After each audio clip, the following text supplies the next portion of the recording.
Very few things in life can make me as happy as a great Pokemon game, and Sword and Shield repeatedly left me in a state of pure, childlike joy.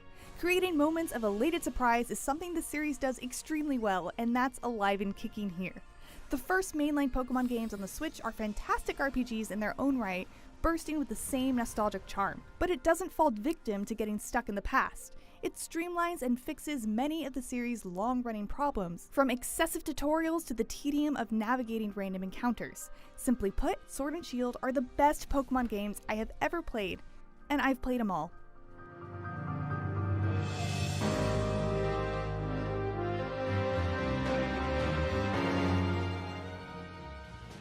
Sword and Shield have a pretty traditional setup. You pick one of 3 starter Pokemon and then head off across the Galar region to capture and train more of them, defeat 8 unique and exciting gym challenges, and become a Pokemon Master over the course of about 40 hours. Galar is a setting inspired by the UK, with characters that are unique and fun to battle, though they don't all offer the same level of challenge. The turn-based combat benefits from the crazy variety of these elemental Pokemon, from their vastly different appearances to moves they learn to their inherent stats. It's just as wholesome and accessible as ever during the campaign, but hidden stat mechanics and a secret endgame of breeding and battling perfect Pokemon give those of us who want to get hardcore nearly limitless depth to explore. That's a difficult balancing act Pokemon has been largely great at handling. All of this is the same old song and dance we've seen for the past 23 years, but Sword and Shield roll out some immediate, noticeable changes that make the whole thing just better. It starts with basic stuff. You can finally skip tutorials if you know what's up. And you can even start catching Pokemon before being taught how. Moving around is easier than ever too. I thought I'd miss Sun and Moon's rideable Pokemon, but Sword and Shield's automatic Land-to-Sea Rotom Bike and Corviknight Taxi fast travel service are just so seamless and easy that it more than makes up for it. There's barely even a load screen to slow you down. But my favorite tweak is that the traditional random encounters are gone. They're replaced by Pokemon who inhabit the overworld just like they do in Let's Go Pikachu and Eevee, which is something I've wanted for a decade. There are occasional exclamation points in the grass which yield a randomized encounter with a potentially rare Pokemon, but being able to avoid pointless fights made getting through areas and exploring significantly less annoying and more fun and rewarding. Plus, there are very few repeat appearances throughout Galar, so the native life changes just as much as the scenery does, if not more.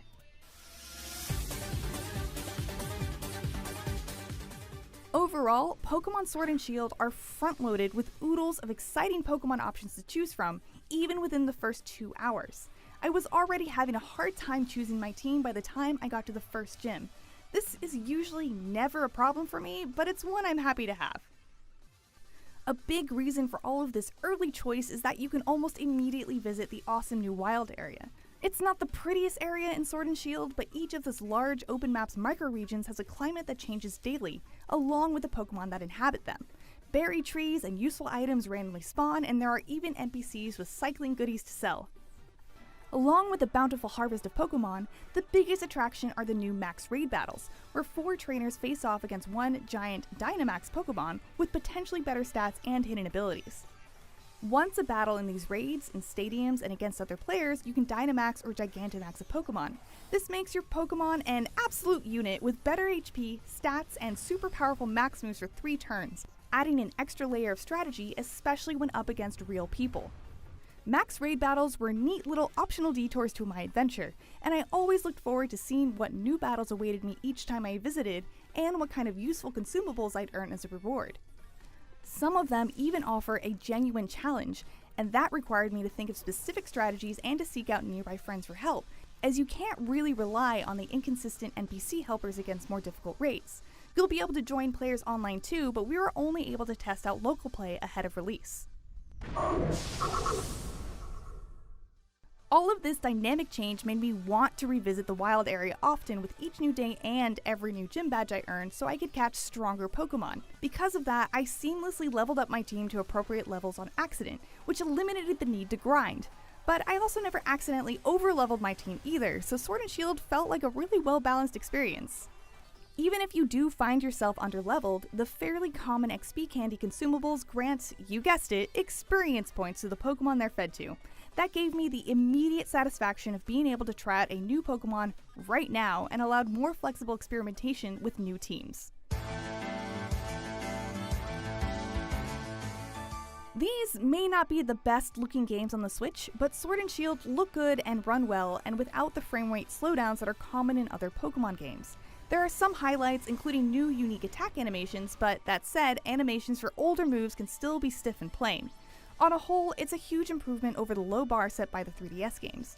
Graphics have never been as important to me as good gameplay and charm, and those are things Sword and Shield have plenty of. Beyond that, there are countless little touches that, as a longtime Pokemon player, I wholeheartedly appreciate. Tiny things like my team being healed automatically after each gym battle so I could seamlessly continue the story, being able to switch Pokemon out of the box mid-route, and being able to connect so seamlessly with others using the YCOM make a big difference when you add it all up. Some of these changes could be seen as making Pokemon easier, but in practice, Sword and Shield are on par with previous games' difficulty.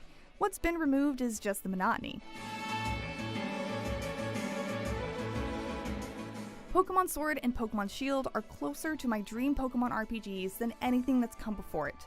I'd still like better cutscenes, companion Pokemon, the complete Pokedex, and a more visually interesting wild area, but nitpicks are just not very effective when everything else was such a complete joy to play. The way they respect my time is a wonderful feeling, and the removal of monotony from random encounters and other odds and ends distills it down to only the pure and charming fun of capturing, training, and battling wonderful creatures. And hey, if I'm missing any tedious repetition, I can always get back into breeding. For my full thoughts, including why I think the lack of a complete national Pokedex is disappointing but not a deal breaker, make sure to read the entire review at IGN.com. And for everything else Pokemon and more, keep it here at IGN.